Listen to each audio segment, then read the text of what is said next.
មានមតិរិះគន់រឿងយកយុវជនក្រវីសក់ទៅថត MV ថាបំពុលសង្គមពេលនេះ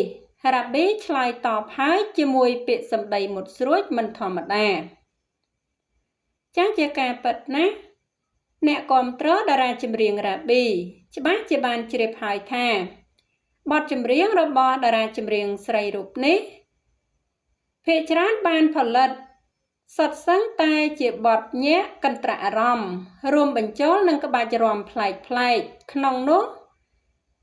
បទចម្រៀងមួយបទរបស់អ្នកនាងរ៉ាប៊ីឲ្យតែចេញជាផ្លូវការភ្លាមតែងតែមានការយកទៅច្រៀង cover និងរាំ cover ថែមទៀតផងជាស្ដែងថ្មីនេះអ្នកនាងរ៉ាប៊ី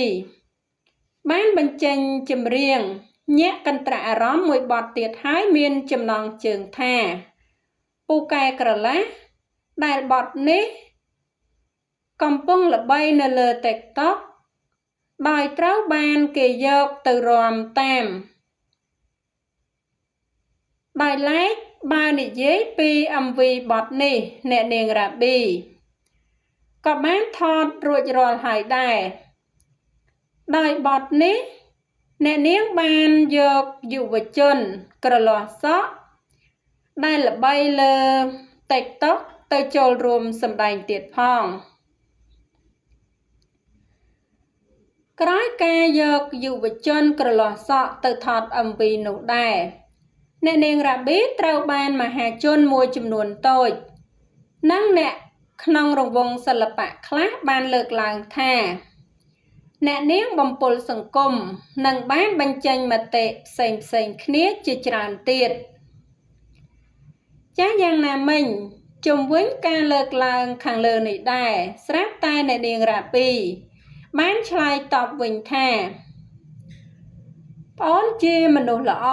គ្មានចិត្តច្រណែនអ្នកដទៃតាំងពីដើមមកក្រាប៊ីគឺតែងតែផ្ដល់ឱកាសអ្នកដែលអ្នកដទៃមិនឲ្យតម្លៃជានិច្ចដូចជាជ្រូកព្រៃជាដើមឥឡូវពួកគាត់មានអនាគតអស់ហើយអត់អនាគតតែអ្នកដៀមដាមគេទេចា៎ហើយអត្ថបទព័ត៌មានដែលនាងខ្ញុំជម្រាបជូនខាងលើនេះចា៎គឺមានតែប៉ុណ្ណឹងចា៎សូមអរគុណសូមជម្រាបលា